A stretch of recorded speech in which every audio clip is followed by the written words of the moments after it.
Voalohany FFKN tsy tafiditra anaty lisam-pifidianana miantso ny olom-pirenena namarina ny anarany.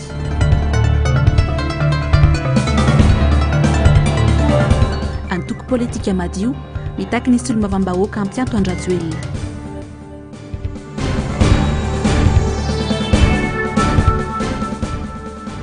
Marika Ravalomanana anangana firenena vanona isika.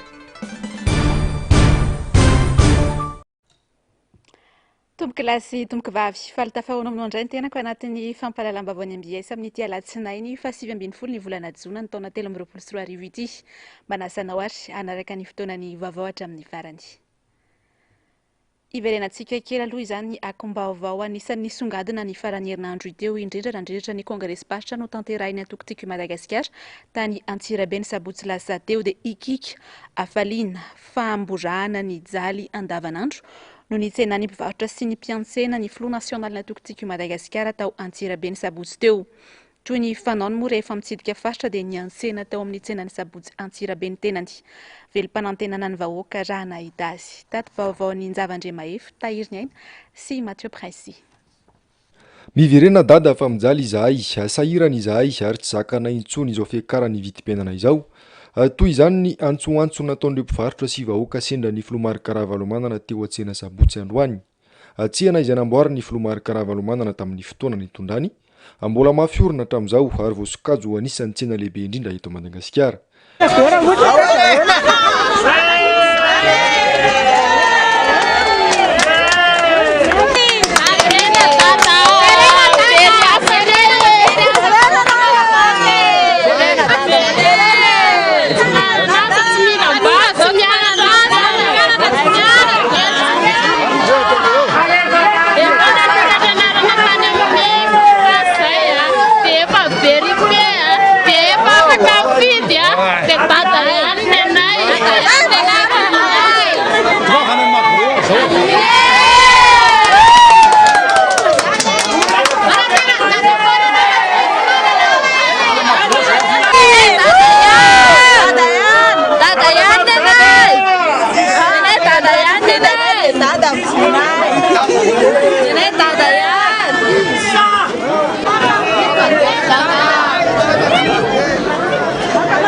Miandrandra ny fiverenan'ny Filomarika Ravalomanana avokoa ny vahoaka malagasy aresin'ny fahandrana tanteraka noho ny tsy fahaiza-mitantana izao fitondrana izao. Izay lafim-baovao izay hatrany dia tsy anankilembena isika ho hatrany ny nambaran'ny Front National natokotiko Madagasikara izay miantso amin'ny firaisan-kina sy ny firaisan-tsaina hametrahana fifidianana madio ananganana firenena vanona na dia ireny aza ny saka natao tamin'ny atokotiko Madagasikara dia tontosa sy soamantsara ny Congrès Pastra ho an'ny faritra vakina karatra manokana. Fotoana ny fampianoany solitena avy amin'ny distrika 7 sy ny Front National ny Antogo. Nzavandre Mahefo, Mathieu Princy sy Tahiriny Aina Trany. Raisiny andraikitra hananganantsika firenena vanona ho ny Filomarika Ravalomanana nandritra ny Congrès Pastra ny Antokotiko Madagasikara atao amin'ny faritra vakina karatra. Miantso amin'ny firaisan-kina tsy hisian'ny faniliana hampijoroana ny komity miaro ny marina sy ny rariny na ny KMMR ny tenany. Mila mifampatoky isika ho izy ary ny fitsinjaram-pahefanantena izy no averina petraka amin'ny lohan'ny indray eto Madagasikara. Mila famonjena maika dia maika ity firenena ity. Mila mahay azy. Mila kinga sy mahay ary mila mahay miresaka amin'ny olona. Voalohany indrindra aloha tsy maintsy ataontsika ny fampandrosoana miainga avy any amin'ny fokotany na inona atao. Tsy maintsy miainga avy any amin'ny fokotany hoe tena olona fakahazo tsara amin'ny olona ao. Na inona no lazaina tsy mitovy ny faritra 320 eto Madagasikara. Samy manana fomba manana azy. Samy manana maizy azy ny fombany. Ary tsy azo metsy fa arenireny. Fa mifaizantsika mandrindra an'izay, fahaizan'ilay mpitarika, fahaizan'ilay olona malala tsara hoe zao fomba malagasy. Ary tsika malagasy jiaby sika. Manaiky daholo azy tokony atao. Fa tsy izany fanavaka vany zany hoe zay avy any atsimo, zay avy any avaratra. Hoy aminareo araka rehefa nolazaiko foana ombenimbeny. Ny faritra rehetra lalovako dia tsy maintsy apetraka ny fitsinjaram-pahefanana tena izy. Tsy maintsy amena azy. Na eo amin'ny fitaovana zany, na eo voly zany, na eo tsy maintsy manapa-kevitra ny olona. Fa ity zao zany gouverneur zany, tsy ao anatin'ny constitution zany. Tsy matahotra fifidianana ny antokotiko Madagasikara ho iatran ny Front National ny antokotiko Madagasikara izay nitaky ny ametrahana fifidianana madio ary ny antsony ny malagasy ho mailo mandrakariva. Ka zay dia sahako aminareo hoe fatatsika tsara fa misy ireo mihevitra zavatra tsy mifanaraka amin'ny sitrapon'Andriamanitra zay manana fikasana ratsy anapotika an'ity vahoaka ity, andravarava ny fananana ary indrindrindrindra tsy miraharaha mihitsy ny anangana firenena vanina ho ahy isika. Zany firenena vanina zany dia azahoany malagasy ray aby tombotsoa avokoa, indrindra fa ny ankizy ny zanakitsika reny ho avy, indrindra fa ny tanora tsy maintsy atao izay nanandreo asa na tiana na tsy tiana. Isan'ny lahara-pahamehana tamin'ny fitondrana Ravalomanana akoatra ny fitsinjaram-pahefanantena izy any fanabeazana sy ny ady amin'ny kolikoly. Any fandraisana anjara amin'ny fifidianana toy ny fisoratana anarana ao anaty lisam-pifidianana anohan'ny fomba azahoana mamerina amin'ny laoniny indray any fiainany malagasy. Tsy fanao ny manafina ny marina, hoy kosa ny nambaran'ny Front National ny antokotiko Madagasikara mahakasika ny vaovao famizaka zom-pirenena Frantsay ny filoham-pirenena amin'izao fotoana izao. Na inona tsy azo entina vahiny firenena ho iatran'ny fanamafisany. Tsy mahagaga raha tsy any mitondra ny laharam-pahamehana ho an'ny malagasy sy Madagasikara. Manana andraikitra lehibe amin'izao zava-misy izao ny fitsarana avy momba lalam-pandroenana teo aloha. Zavandre Mahefa, Mathieu Prince, Tahirina Trany. Tompona andraikitra voalohany amin'izao fahalovana eto amin'ny firenena izao ny fitsarana avy momba ny lalam-pandroenana teo aloha ho ny Front National ny antokotiko Madagasikara. Leonie Lainga sy ny fitaka ny vahoaka ho ny fanazavany. Dia hoy aminareo hoe tsy maintsy ataontsika fa leo lainga tsara lahatra isika. Leo dia le stage sy ny tsy fisin-drano. Leo ny tsy fampitsakafo ho an'ny olona. Zay hita rehetra izay naleha dia tena leo. Ary tena leo ny lainga tsara lahatra sy ny fitapitaka atao. Hitatsika zany zao fa tena mijaly fadiranovana ilona. Noho zany anisan'ny tompona andraikitra voalohany zao zava-misy zao hoe aminareo ny mpikambana tao amin'ny ACC teo aloha tsy afa miala mihitsy izy na inona satria fanitsaka tsara ny fiandrianam-pirenena mihitsy zavatra seho. Tsy andaingana anao kobaka ambava aminareo aho hiatrany dada izay nanamarika fa malagasy feno ny tena ny ary zanaka tatsahiringiriny.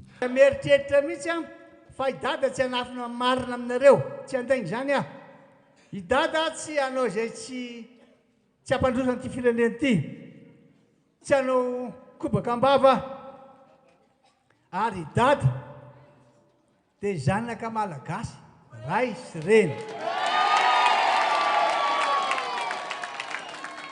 Dada malagasy, dada malala zay manjoa ny voaka malagasy, dada ny ainga veny amin'ireo fiainan'ny malagasy rehetra maro an'izy tantsaha zay mihoatra no 700 isan-jato. Ay ny dada zany fa i dada koa nefany tsy tara amin'ireny teknôlôjia vaovao reny sy ny fianarana ny anarany reny.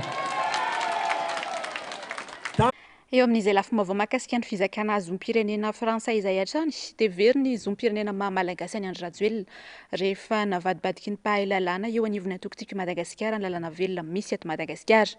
Androany ary dia nitondra fanazavana mahakasika ny raharafanana ny filoham-pirenena malagasy zom-pirenena Frantsay io ny birao politika ny antokotima Tetsy Belair, Asinandria Malala sy Andry Rakotomalala. Tsy manana zom-pirenena malagasy intsony ny filoham-pirenena malagasy Andry Rajoelina hoy ny mpahay lalàna ao anatin'ny birao politika tim. Raha ilay lalàna laharana 10 tsipika 420 ny 20 Jolay 1700 momba ny code de nationalité jerena dia tsy misy azo andikevitra intsony ireo andiny 270, 370, 570 ary ny andiny 470 izay mamaritra ny fahaverezan'ny zom-pirenena izy amin'izara roa. Ny lalàna zay mbola miatra ankehitriny makatika ny code de nationalité io dia ilay ordonnance zary lasa lalàna mitondra ny laharana 10 tsipika 420 izay nivoaka ny 12 ny volana Jolay taona 1700.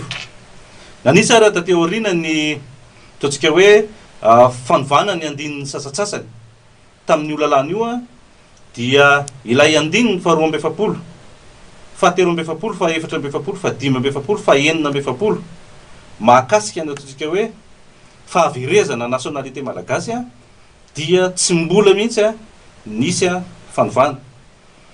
Faharoa manarakaraka an'izany dia tiana ihany koa no mitondra fanazavana fa misy antony anankiroa no mety mahavery ny nationalité malagasy. Ireo dia voalaza ao amin'ny andininy faharoa amby efapolo sy ny andininy fahadimy amby efapolo ao anatin'io code de nationalité malagasy io. Tiako ihany koa ny manamarika fa ny andininy fahatelo amby efapolo amin'ny code de nationalité malagasy io dia karazana totsika hoe fomba nentina na nitondrana mety averiny nationalité malagasy amin'ireo olona izay tafiditra ao anatin'ny ataontsika hoe corps d'armée na manao ny atao hoe service militaire.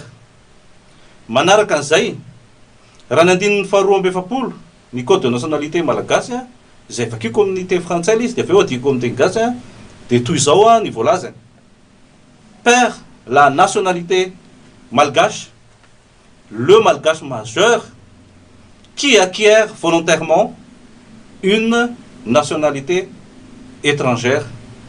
Inona zany no dikan'izay? Io zany dia mazava tsara fa ilay fahaverezan'ilay nationalité malagasy dia safidin'ilay olona izay nangataka nationalité hafa akoatran'ny nationalité malagasy.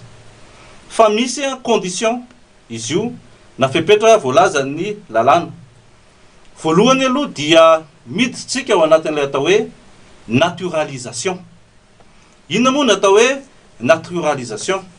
Raha adika amin'ny teny frantsay ny fandikanany atao hoe naturalisation, izay mba ahafantaran'ny maro azy dia hoe la naturalisation et la acquisition d'une nationalité ou d'une citoyenneté par un individu qui ne la possède pas par sa naissance.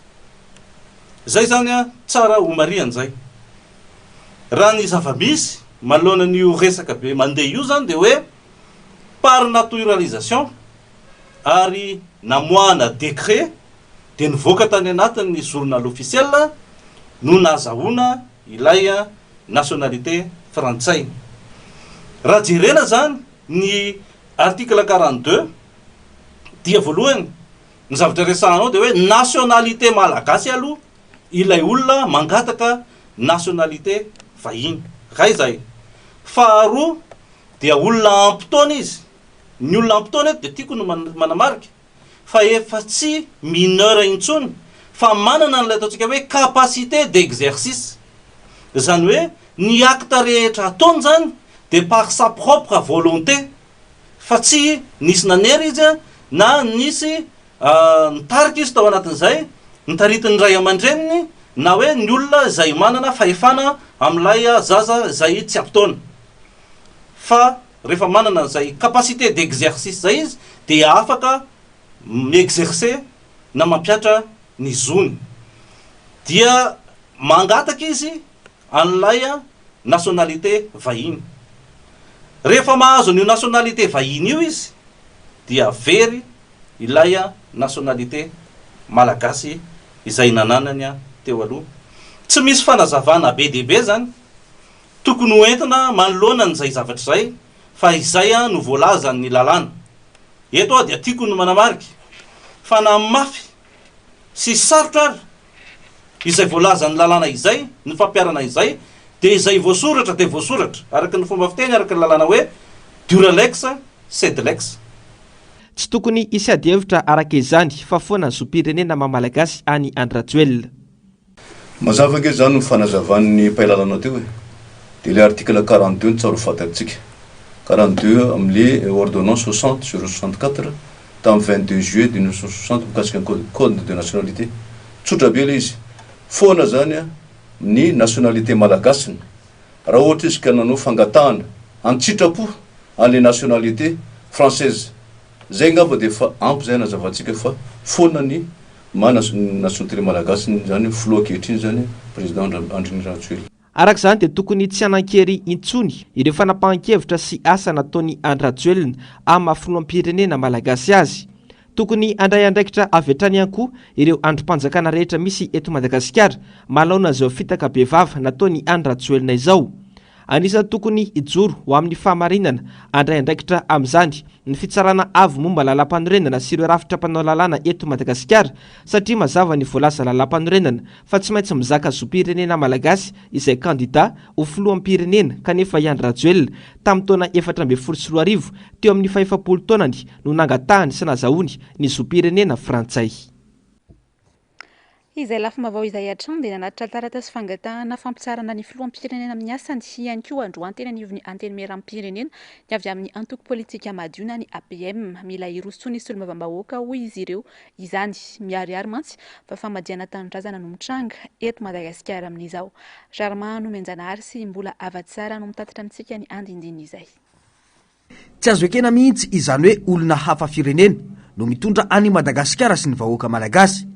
Izany no antony nametrahany antoko politika madio na ny APM taratasy fangatahana amin'ny solom-bavam-bahoaka mba iroso amin'ny fampitsarana ny filoham-pirenena amin'ny asany. No mafisy ny APM fa famadiana tanindrazana no nataony Rajoelina nangataka izaka zom-pirenena frantsay io. Izahay zany dia sady tsy gaga izahay amin'ny zava-misy ankehitriny fatalanjonainy kosa nefa ary miteny ampanajana ampanetretena aminareo mpanao gazety sy amin'ny vahoaka malagasy iray manontolo indrindra amin'ny olom-panjakana na olom-boatendry na olom-boafidy dia mangataka izahay mba samy andray andraikitra isika mianakavy ao anatin'izay satria tsy izy tsony aminay izany fitaka be vava na ihany koa haute trahison amin'ny teny vahiny zay. Famadiana tanindrazana, fandikana be vava lalam-panorenana ary fanaovana antsirambina ny andraikitra hita miariary fa tsy mifanaraka amin'ny fisahanana ny asany amin'ny mahafiroan'ny repoblika azy araka ny andininy fantatsika amin'ny faraika amin'ny 30 ao amin'ny lalam-panorenana. Izay no tongavana eto nanatitra ny taratasy mangataka ny filohan'ny antenimieram-pirenena mba hiapanga ny filohan'ny repoblika ka natanteraka latsabato miaraka amin'ireo solom-bavam-bahoaka ary andefa azy ho tsaraina eny amin'ny fitsarana avo na ny haute cour de justice motion de déchéance. Tsy tokony hitarika ny fankalazana ny 24 Jona ary tsy tokony hisafo ny andiatafika malagasy ihany koa i Rajoelina ho hiatrany izy ireo. Tsy tokony ny filohan'ny repoblika Andry Nirina Rajoelina intsony no hitarika ny matso amin'ny 24 volana Jona andron'ny fetim-pirenena no ireo eloka be vava misy pirofo hitatsika ireo. Mbola ao anatin'ny teboka voalohany ihany everinay fa tsy tokony ho izy tsony kosa angamba ny safo ny andian-tafika ao anatin'izany matso izany. Miraitsy kombakomba amin'ny famadiana tanindrazana ihany koa ireo solom-bavam-bahoaka raha toka tsy manao hidingana io ho hiatrany ny APM. Mino sy mananteny izahay ary mahatoky ny fahendreny ny antenimieram-pirenena fa iroso amin'izany izy ireo ary raha mitodika manokana indrindra ho an'ireo solom-bavam-bahoaka ao anatin'ny fitondrana ny tanindrazana jerena tompoko, ny vahoaka malagasy jerena tompoko, ny fanjakan'Andriamanitra ihany no maharitra mandrakizay ary mahaiza miala rehefa tonga fotoana tokony ialana saosana hatrin'izany ianareo no tratra farany. Dia raha antsika mahita fa efa mikarakara ary efa manana ny antoka amin'ny fitsoahany eto zany ny sasany na ny maromaro ao anatin'ny fitondram-panjakana. Any amin'ny antenimieram-pirenena sy ny solom-bavam-bahoaka arak'izany ny baolina amin'izao. Iaro ny tombotsoan'ny vahoaka malagasy maro anisa ve izy ireo sa anaiko atao fitaovana iaro tombotsoan'olo tokana sy ny firenen-kafa eto Madagasikara. Miantso ny solom-bavam-bahoaka namany ijoro any vahoaka malagasy sy ho an'ny tanindrazana ary ny fiandrianam-pirenena ny solom-bavam-bahoaka lanto amin'ny distrikany Mananjary androany no amafisiny fa miankina amin'ny solom-bavam-bahoaka ny firoson'ny Madagasikara ao anatin'ny fahafana tanteraka amin'ny fanjanahana ankolaka. Jarmano Menjanary sy mbola avatsara hatrany. Famadiana tanindrazana, fandikana be vava amin'ny lalam-panorenana, fanaovana antsirambina ny andraikitra izay hita miariary fa tsy mifanaraka amin'ny lalam-panorenana malagasy no nataony fitondram-panjakana amin'izao fotoana izao hoy ny solom-bavam-bahoaka vao vita amin'ny distrikany Mananjary mamiaza Sarlo. Mazava hoy izy fa miaraka amin'ny profy ny taratasy izay napetraky ny antoko politika madio ao amin'ny filohan'ny anteny miaram-pirenena ko andrasana ny fandrosoana izany ao anatin'ny lahadiniky ny député. Mankahery koa ny birao maharitra mba ho saha handray ny andraikiny satria firenena ty fa sy kinamanama raha rahampirenena ty fa sy raha rahanantoko ka tokony sy hijery mampiray antoko na ny mahampinamana tokony sy asiana resaka akolita ny fandraisana fanapahan-kevitra tokony ho raisiny birao maharitra fa zavatra tokony ho raisina ampahamatorana tanteraka ary zavatra marina sady misy profy daholo no narotsaky ny APM ty amin'ny anteny miaram-pirenena za moa nahazo tika mitovy amin'izany dia amiko dia mba hampadio ny anteny miaram-pirenena zay ataoko hoe andrisisa iankinany vahoaka malagasy dia tokony hirosona ny déchéance ka aleony fanapahan-kevitry ny maro anisa no amaritra izany ary tokony ho samijoro amin'ny fanajana ny lalam-panorenana koa ny mpikambana ao amin'ny HCC fa feno ny fepetra ahafahana miampanga ny filohan'ny repoblika araka ny taratasy nateriny APM zay isorana an'izy ireo ety amin'ny anteny miaram-pirenena. Tany misy lalàna amin'ny maha repoblikazy Madagasikara ka tokony ampiarina izany mijaly ny vahoaka saika manerana ny nosy koa ilaina ny fandraisana fanapahan-kevitra aingana ny momba ity resaka zom-pirenena ity. Ny vavaon'ny raharaham-pirenena izay hatrany leo ary tena leo izao fitondran'izao izahay nambarany vahoaka n'Antsirabe efa tsy mety aminay intsony ny fitondrana Rajoelina aleo iverina amin'ny fitondrana Ravalomanana izahay ny fanamafisan'izy ireo tsy rariny ary tsy azo ekena ny jadony eto amin'ny firenena ary tsy mila mpitondra vazaha izahay. Zavandrema efa sy tahiriny aina. Noverezin-jota teraka tamin'ny lafiny rehetra ny malagasy hanandritra ity fitondrana Rajoelina ity. Nampahantraina very fanambola velona ary mandoalika amin'ny tany ny akamaroan'ny malagasy ankehitriny. Leo tanteraka izao fitondrana izao izay nampanantena tsy misy tany amboalohany. Raha mba anio ny heviny sy asivonina nohitra izany nefa ny vahoaka malagasy ady herim-pamoretana sy jadona tahaka izao no asetry azy ireo. Naseho ny mpitona fanjakana indray mantsy fa fanjakana jadona no misy eto nandritra ny fandalovan'ny filomarika Ravalomanana tao Antsirabe ny sabotsy lasa teo. Nirefitrefitra ny bomba mandatsa-dranomaso ary nisy tamin'ireo vahoaka no naratra mafy avokatry ny tifitra nataon'ireo beboty. Be bokotra sy be kitana. Iza narovanareo midalo samy totakely samy vahoaka. Voalohany zay, misy ve fahalalahana? Olona mandeha tsotra sakanana. Noho izany, asoro teo bokotra sy ny kitana nareo ary efa tsy hainareo miaro vahoaka fa aleo miala. Tsotra. Vahoaka efa mitrisina amin'ny tany mandady amin'ny tany. Kibo mihitsy no mikisaka mbola ataonareo ohatran'izao. Nisy zazakely teo zao andeha etsena izy hotely mianaka tratrany lacrymogène natorana le zaza. Aiza andraikitrareo amin'izay be bokotra sy be kitana. Fataro fa vahoaka ny tokony arovanareo. Vahoaka ny tompon'ny fahefana ary tadio frantsay ve no mitondra antsika eto fa tsy gasy. Tsy manakatra fara fa tsy mahisy resena ny didijadony eto Madagasikara. Tsy manaikatra. Leo fahatrana ay. Tsadzay nandeha filaminana ngefa mpitandro filaminana mandrodana anay ohatr'izao tsy rariny. Tsadzay tsy manaiky hitondray ny nationalité frantsay antsony. Tsy mety aminay. Tsy mety zao e. Ahoana izy ao amin'ny tranony izy manina izy tsy tsofoka ao amin'ny tranony. Zao ve fitondrana misy mifahantrana eo ambaravarany olona, nitrosan'ny olona zao sisa ny iainana zao. Vahoaka tsisy tsy anasa dahalo ny fandriampahalemana ny rehetrarehetra. Tsisy délestage. Zao hitanareo zao hitantsika mianakavy zao. Ny fahatrana ny anaty volaninay. Mipiasa ny zone na avoaka mihitsy alefa roasina aby. Mampangalatra ny tany tsy mandry fahalemana. Anay leo fahatrana. Tsisy asa mandeha, tsisy ninina. Avy amin'ny fitondram-panjakana mbola izy kino mamebaika andreo miaramila sandarma sy polisy reo. Anana no fahefana. Leo anay. Tsy voafeny fiakaran'ny vidim-piainana manjaka ny kolikoly ny délestage lasa sakafo isan'andro. Mirongatra ny tsy fandriampahalemana ary von'olona etseroa. Asombony amin'ny fahoriana iainan'ny malagasy isan'andro ireny, akoatra ireo tsy fahaiza mitantana marobe avy amin'ny fitondram-panjakana. Tsy mahatsapa izany nefa ny mpitondra ankehitriny, fa ny seza no arovany sy matimatesany, ka ny vahoaka no ampijaliana sy anaparana fahefana tahaka izao. Endrika famonoana vahoaka ireny nataony mpitondra tao Antsirabe ny farany herinandro teo ireny hoy nambaran'isy olom-bavam-bahoaka ny Madagasikara voafidy tao amin'ny distrika ny Mananjary. Tsy azo ekena ary tsy azo leferina intsony ny fandratrana malagasy tahaka ireny. Mila mijoro isika hiaro ny tanindrazana hoy ny fanazavana. Charmano Menjanahary, mbola hava tsara. Tsy mendrika ny malagasy intsony ny baiko fandratrana vahoaka tahaka ny seho nandritra ny Congrès Party izay nataony antokotima tao Antsirabe ireny. Hoy nisy olom-bavam-bahoaka Mamihaja Sarlo. Mizana tsindrinila no miseho eto amin'ny tany sy ny firenena hoy izy.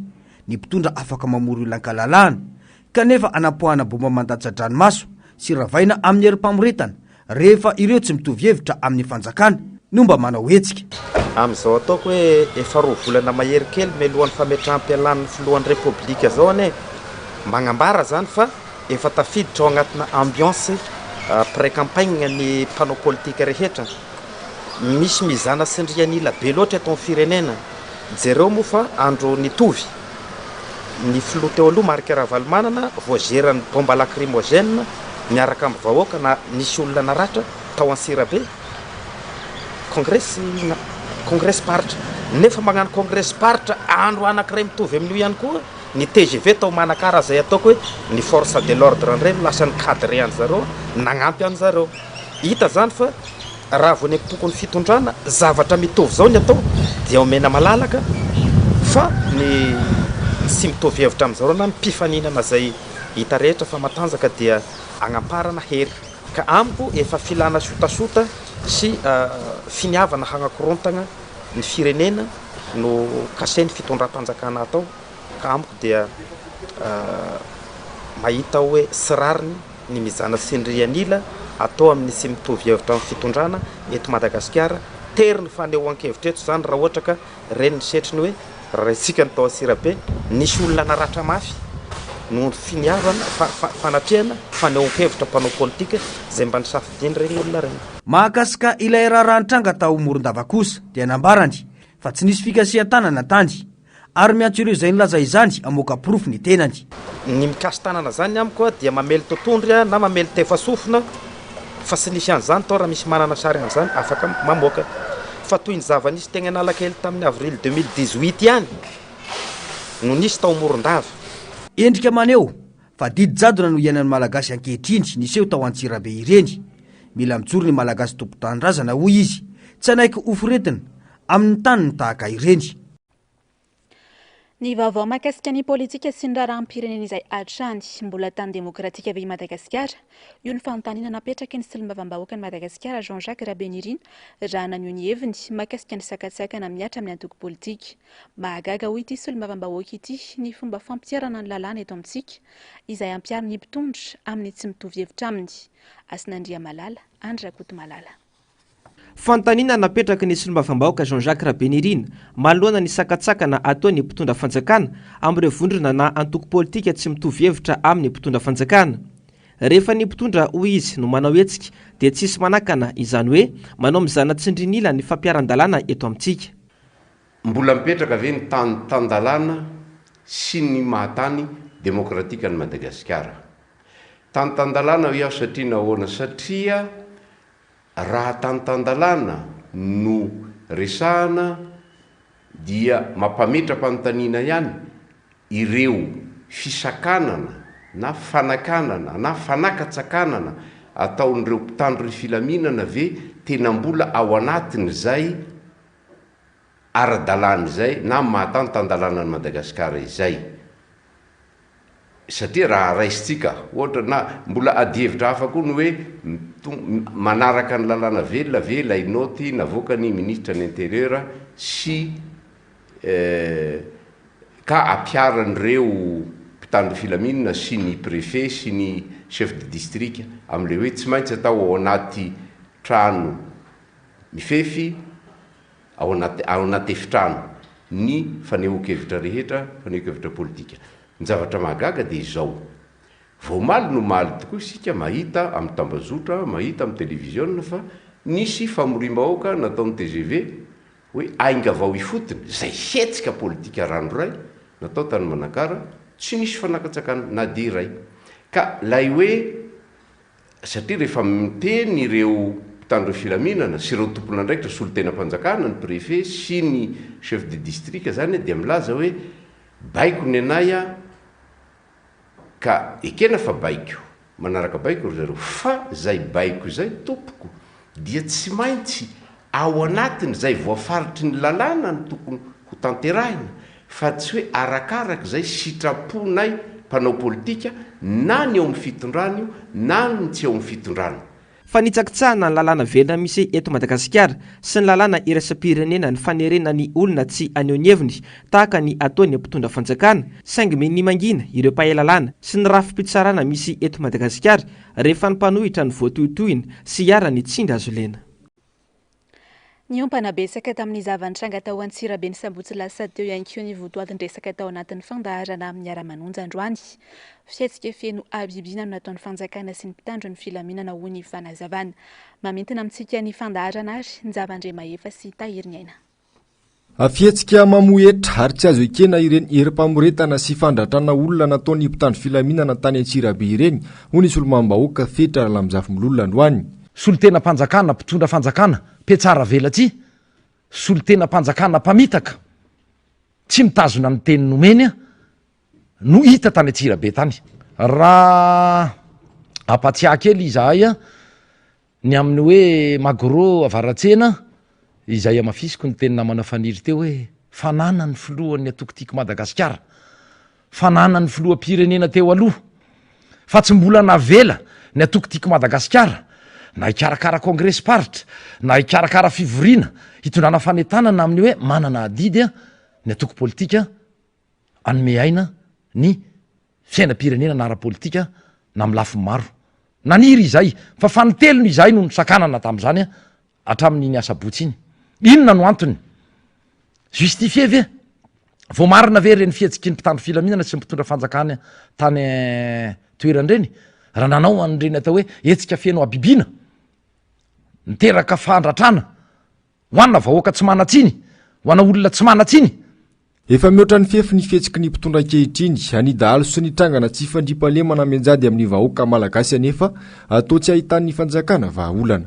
Iza ny nanome baiko anareo ngia gouvernoura ve ny préfet ve ny ministre ny atitany ve ny prime ministre ve sa ny filoham-pirenena en personne nanome anareo ny baiko ireny so de mba tafahoatra ry zalahy olona tsy manino tsy maninona anareo nanakorotana ve nitarika ny olona ikomo ve na nanompa mpitandro filaminana ve na tsy fantatro ianareo ny nandika fitsipika tsy toerana tokony nandefasana jesisy ireny toeran'ireny tany amandoto tamin'ny fotoan'io ny omalin'io de nisy dahalo amanjatony nanafika tanàna roapolo am'zato vonina hiatrika ny fifidianana ny mpikatroka tima ao amin'ny komina Ambohidrapeto miandrandra fanovana fatratra ao anatin'izao krizy lalina sy fahasairana an'izao ny mponina ka amin'ny alalan'ny fifidianana ihany no vahaolana mitohy ny fanentanana sy ny fanabeazana ho an'izay tsy mbola navita ny adidiny makasika indrindra ny fisoratana anarana ao anaty lisy mpifidianana Ando Miaratiana Manora Andriamalala.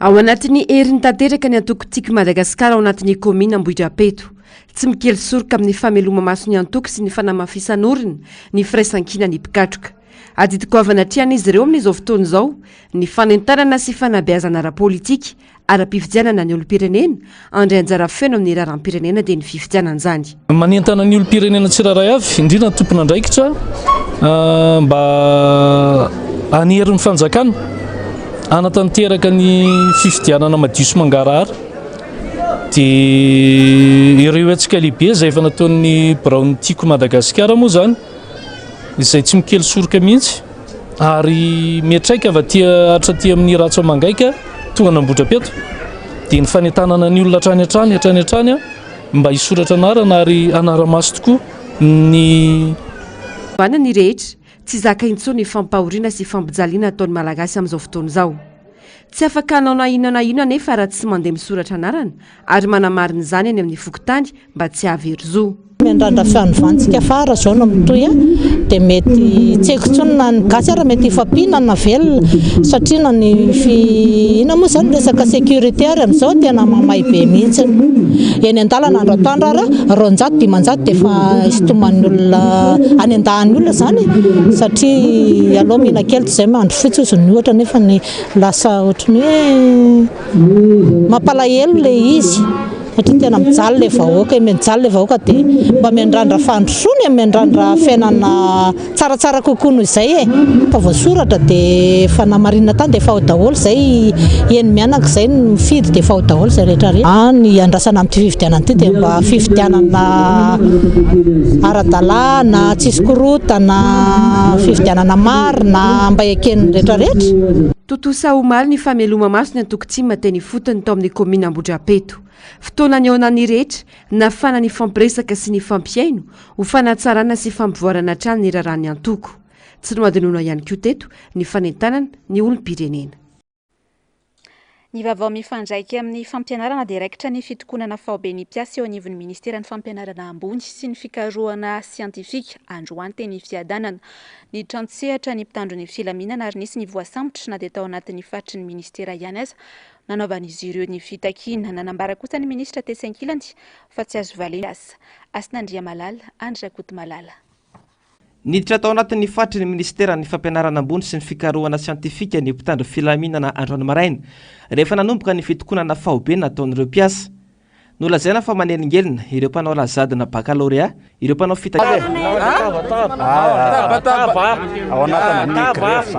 Tsy zay ny tena azonareo ny eo azo manao fa efa misy le grande salle dia ameny le bianareo ao nareo manao conclave ary ny oko alo lasa alo zareo ao le conclave fanaovasaka amle le bianareo dia omena toeranareo ohatra hoe any zay efa nitokana anakaty zao nge ny ordre public any ivelany ato zahay ato amin'ny enceinte ray zay faharoa manaraka an'izay natokanay ny olona mankaty dia afaka mivoaka soma tsara le olona mandeha manao conclave inona mbola fanakorontanana nataonay anatin'izay le tabataba alao mba tsy asiana tabataba raha ohatra ka raha anao nareo tsy haiko amin'ny fomba hafa zay anaovanareo anazy fa tsy asiana tabataba le izy afaka misy fomba hafa manjaka ny jadona eto Madagasikara hoy ireo mpiasa ny mpitandro filaminana indray zao no manakorotana hoy hatrany izy ireo. Ato anatin'ny domaine ministera zahay domaine privé tia inona ny dirana ato ny atao hoe trouble amin'ny ordre public dia manaka-ndalana ny velona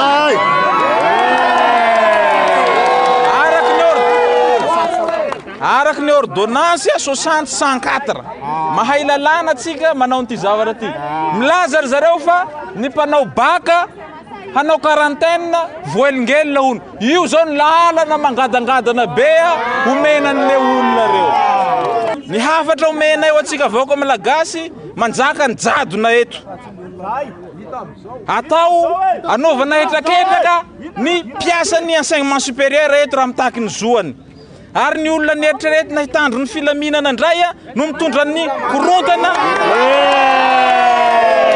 rehefa nomeny lehibe ato baiko satria diso hendry loatra zahay sy mikorontana zahay nandritra ny folo volana dia hery famoretana no setriny zany.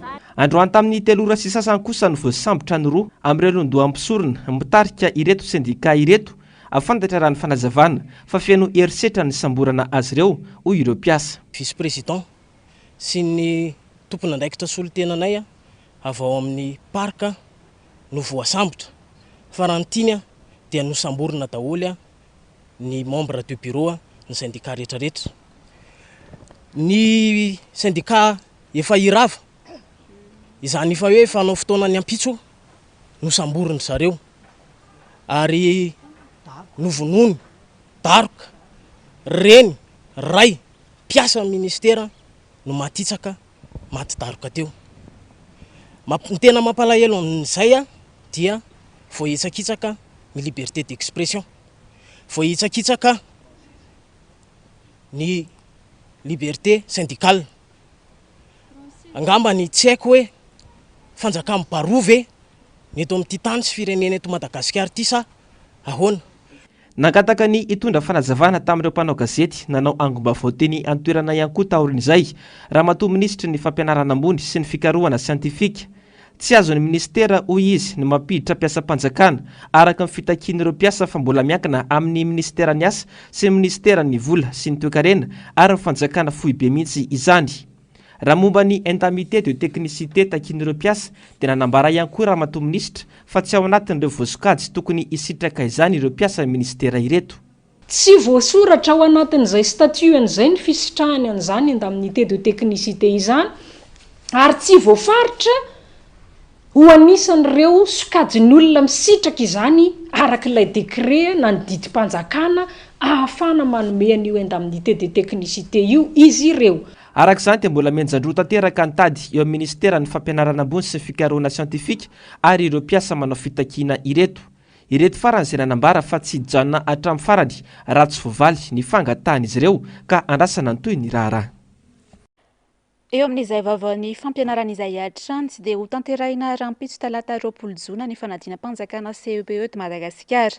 Mahatratra 1:20 sy 5:00 sy 5 hetsy ny isan'ny mpiadana hiatrika izany amin'ity taona ity izay hitsinjara amina efitrano mpanadinana miisa 5:30 sy 704 sy R1 amin'ny fitoeram-panadinana misy 5:50 sy 700 sy arivo. Misy elanelana 3 sy R1 na 2,40 isanjato ny isan'ny mpiadana amin'ity taona ity raha oharina tamin'ny taon-dasa. Ny 7:70 amin'ireo zaza nala fanadinana CEPE ireo kosa dia manana tsy fahatomombanana ara-batana raha ny antotana isatrany. Mila fifantohana betsaka ny ankizy, tsy tokony isintsony ny famerenan-desona isoroana ny fikorotana-tsaina eo amin'ny zaza iray. Tokony efa vonona eny am-pelantanana ihany koa ary tandremana fatratra tsy ho very na ho adino ny taratasy fiantsona na ny convocation. Lafim-baovao hafa tanteraka tsy mitsivalana amin'ny firosoana amin'ny fifidianana ary tsy mitsipaka ny Repoblika ny antenimiran'ny oloben'ny Madagasikara sy ny antenimiran'ny Andriana Merina fa mifantoka kosa amin'ny anovana ny lalam-pandrenana. Nisy ny fekevitra navoakan'izy ireo mahakasika izany ka ho atolotra ireo olona mikasa hitondra ny firenena. Nampatsiahivin'izy ireo ihany koa fa nisy ny fomba fanaovana azy fa tsy azo ovana araka izay tiana hanaovana azy sy ny rovan'ny Manjakamiadana. Ando miaratiana Manora Andriamalala. Miiba ny fampandrosoana, miaritra ny harem-pirenena, very ny maha-malagasy. Santonana amin'ny zava-misy ankehitriny ny avy amin'ny antenimerana oloben'ny Madagasikara sy ny antenimerana Andriana Merina. Mila rafi-pitantanana mendrika azy Madagasikara. Tsy adidin'olo tokana nefa izany fa rarahany rehetra. Nisy ny fenkevitra navoakan'izy ireo. Heverina fa hitondra fanovana eto amin'ny firenena ka ialana tamin'ireo fomba sy fanao tsy nitera-bokatsoa hatramin'izay. Eo ny Repoblika fahadimy ampitondraina ny anarana hoe fanjakana malagasy miaraka amin'ny targetra asiny fiandrianana tanindrazana. Miangen'ny fotony fampandrosoana fa ny fokon'olona ao anatin'ny fokotany sy ny firaisampokotany ary ny rafitra ny vondrom-bahoaka manampahifana. Tsy isintsony ny mpitondra tsy refesy mandidy sy tsy maty manota. Tsy mizaka fa tsy nizom-pirenena malagasy ny mpitantana ny fanjakana. Averina amin'ny asiny ny rafitra mpanaramaso ny antenimeran'oloben'ny Madagasikara na ny AOM dia tafitra ao anatin'ny androm-panjakana ka ireo ampanjaka sy olobe toteny manerana ny faritra ary ireo mandrina no mandrafitra azy. Tsy midika nefa izany fa mitsivalana amin'ny firosoana amin'ny fifidianana ary tsy mitsipaka ny Repoblika ny antenimeran'oloben'ny Madagasikara sy ny antenimeran'Andriana Merina fa mifantoka kosa amin'ny hanovana ny lalam-panorenana. Atolotra ireo olona mikasa hitondra firenena io fenkevitra io. Ohatra fotsiny lalam-panorenantsika amin'ny teny vahiny. Ny akamaroan'ny malagasy angamba tsy mahay miteny vahiny. Ary izay angamba mahatonga koa rehefa misy lalàna na andiny lalàna ray dia betsaka ny fandikana azy manjary tsy hitantsony hoe manam-pahaizana ve sa ny nanoratra an'ireny misy diso sa ny hevitra tena ifotony mihitsy tsy mifanaraka amin'izay mieritreritina. Ho atolotra izay olona mieritreritra hijoro ka hitondra nyity Madagasikara ity ampahalalana sady mahalala mahafantatra izany ny maha-malagasy ny malagasy no ampamendrehana izany hoe anatsa ny sotoavina rehetra maha-malagasy maha-olombelona. no antitra terin'izy ireo ihany koa fa tsy azo ekena ary tsy azo ataony manova ny rova arak'izay itiavana azy. Ny antemeran'ny olobe Madagasikara sy ny antemeran'ny endrina merina dia efa nametraka fitorinany tena fitsarana tamin'ny fotoan'androny niaraka tamin'ireo andao ataontsika hoe organisation rehetrarehetra misy eto Madagasikara momba ny rova io, rovana Antananarivo io misy fepetra sy fomba fanaovana azy. Colisée asorona efa niteny izany ny Ahoema sy ny Ahoema tamin'ny fotoan'andro ny teny fitsarana ohatra ray fotsiny, izany hoe ny rova zany dia averina maizy azy fa tsy hovay. Nampafantarina tamin'ny fomba ofisialy omaly ity fenkevitra ity tetsy Antanina reniny, tsy hamadika pejy ny andrina fa iovam-boky tanteraka hoy izy ireo nanamafy ny foto-keviny. Nisy ihany koa ny velorano-pihavanana ho fanerena-kasina ny fanaovana ireo solotena ny foka eto Madagasikara izay nanatrika ny lohatao izay nataony volambitany ny 12 septambra 2024. Tafiditra ao anatin'izany ny fanamafisana ny fihavanana sy firaisan-kina ny ireo ray aman-dreny tonteny manerana ny osy toy ny Ampanjaka, Tangalamena, Sojabe, Olobe, Pitakazomanga sy ny sisa. Ny famerenana ny ason'olona, ny asiteny sy ny zavaboary ary ny asin'ny teny malagasy. Tsy tafiditra anaty lesam-pifidianana ny filohan'ny FFKM hoy nambarany dokotera Irako Andriamasoa Ami Pitandrina kanefa dia nazo ny taratasy fanamarinana fa nisoratra anarana. Eo anatrehan'izany dia miantso ny olom-pirenena hisoratra anarana ao amin'ny lisitry ny mpifidy ny FFKM ka anaramaso ny anarany amin'izany. Tsy mbola tara ihany koa izy ireo raha ifampiresaka sy ifampian'ny malagasy ao anatin'ny fisionam-be-paritra ataon'ny FFKM amin'izao satria henatra ho an'ny firenena raha tsy isika malagasy no mahita vahaolana ho antsika malagasy. Andomiaratina sy Manora Andre Malalatrany. Tsy tafiditra ao anaty lisam-pifidianana ny filohan'ny FFKM Dr Irako Andriamasoa Ami Pitandrina raha nambarany omaly. Nazo ny taratasy fanamarinana avy amin'ny fokontany fa nahavita ny soratra anarana nefa raha nambarany. Eo anatrehan'izany, miantso ny olom-pirenena hisoratra anarana any amin'ny lisitry ny mpifidy ny tenany ka naramaso ny anarany amin'izany. Tsy mijanona eo fa andeha hifidy ary ho tompona andraikitra mahavitrika eo amin'ny zotram-pifidianana rehetra rehefa tonga ny fotoana natanterahany. Jerena lisitra tany fokotany ray tsy tao narako. Ny filohan'ny FFKM, filohan'ny FCKM tsy tao anaty lisitra. Amarino ny anaranao, izany anatona fokotaninay moa. Ahoana va ty? Amarino ny anaranao. Zay ny antso ny Ravamalala. Mba olom-pirenena afaka mandray andraikitra tsara isika eo amin'ny firenena izay misy antsika. Tsy taza-potsiny manoloana ny raharam-pirenena ny FFKM fa hijoro sandray-andraikitra. Ny azona mametraka fomba fiasa atonga ny FFKM ho mpandray anjara mavitrika amin'ny zotram-pifidianana hikendrena famarinana no andrasana raha ny fanazavana. Misy ny andro maso ataon'ny FFKM, iraka roa no ampanaovana azy ireo dia ny fanabeazana ny olom-pirenena vanina sy fanaraha-maso ny fifidianana. Mandritra ny roa andro voalohany amin'ny fiaonam-be-paritra ny FFKM no ananganana an'izany. Amin'ny andro fahatelo kosa iresana ny olana sy ny etaeta avy amin'ny mpizaika. Tsy mbola misy ny fanapahan-kevitra fa fifampianona no misy. Hanao fanabeazana ny kristianina sy ny malagasy fanabeazana ko olom-pirenena vanina. Satria ny FFKM mino fa tsy misy firenena vanina raha ny vahoaka ao aminy tsy vanina. Dia tsy maintsy beazina ny vahoaka olom-pirenena vanina hananantsika firenena vanina. Ny andromaso FFKM andromaso azy dia hanaramaso ny fifidianana. Any amin'ny toerana rehetra misy andromaso voatsangana ara-dalàna zany dia hanana solotena ny FFKM any amin'ny foibe mpifidianana rehetra misy FFKM ho mpanaramaso ara-dalàna any izay efa nekeny ny fanjakana. Tsy mbola tara ihany koa izy raha ifampiresaka sy ifampiano ny malagasy ao anatin'ny fiaonam-be-paritra ataon'ny FFKM amin'izao satria enatra ho amin'ny firenena raha tsy isika malagasy no mahita vahaolana ho antsika malagasy. Satria henatra ho antsika malagasy ny tsy ahitantsika malagasy vahaolana malagasy amin'ny olantsika samy malagasy. Ka ny FFKM dia manokatra sehatra ahafahan'ny malagasy mifampiaino dravana malala ho azy vonina hiaino sy hiaona ao anatin'ny fifanajana sy ny fahalahina malagasy ray tanindrazana antsika. Toa manomboka androany ary hatramin'ny volana jolay izao no fiaonam-be-paritra ny FFKM ka ny 12 sy 12 jolay izao ho aneto amin'ny Antananarivo. Pejy ny finoana hatrany tsy iainan'olon-tokana ny fahaleovantena sy ny fahafahana fa ifampizarany rehetra sy natao iseho ivelan'ny fotsiny ihany koa ny fankalazana ny verenany fahaleovantena fa natao amin'ny alalan'ny asa. Ny vohitry teny io tao anatin'ny fampianarana nentin'ny filohan'ny anglikana ny monseigneur Ranarvelo Samuel John nandritra ny fanimpom-pivavahana iraisamponoana ho fankalazana ny 17 taona ny verenany fahaleovantena sy ny folo alina malagasy tesy amin'ny FLM 67 hectara Omaly. Andro Miaratina, Manora Andriamalala. Tsy araka ny fikasan'Andriamanitra ny zava-misy eto amin'ny firenena. Tsy mbola tara nefa ranangana firenena vanona isika. Ny votra izany tamin'ny fizarana ampana nandritra ny fanimpom-pivavahana no tariny FFKM Omaly. Hitondrana ambavaka ny firenena sy ny fankalazana ny 17 taona ny iverenany fahaleovantena sy ny fetin'ny folo alina malagasy tetsy amin'ny FLM 17 hektara. Izoveny fikasan'Andriamanitra ho fiainantsika. Tsy natao iainan'olo tokana ny fahaleovantena sy ny fafahana, fa natao hifampizarany rehetra. Fampianara avy amin'ny soratra masina io, nalaina tao amin'ny bokin'ny Salamo 5:20.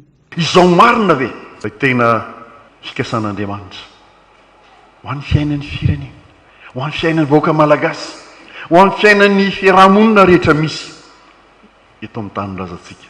Isika ihany no mamaly izany. Fa ny fahafahana, ny fahaleovantena tsy iainan'ny olo tokana zany, fa hifampizarana.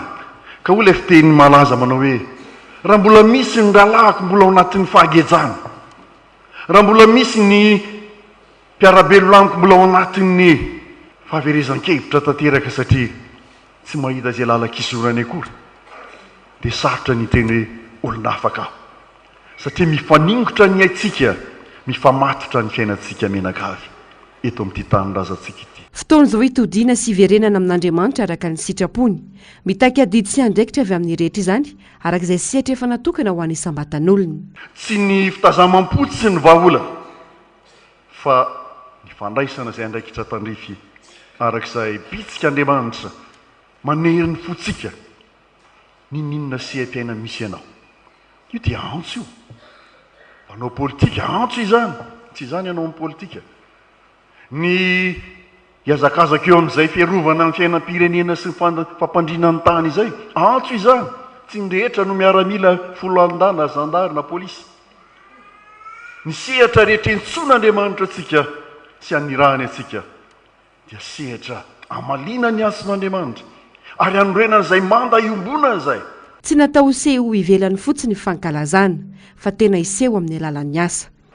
Ingane, mba tsy ho lafy ny ivelambelan'ny fotsiny izany, fa mba tena iseho amin'ny asa, iseho amin'ny hevitra, iseho amin'ny atao.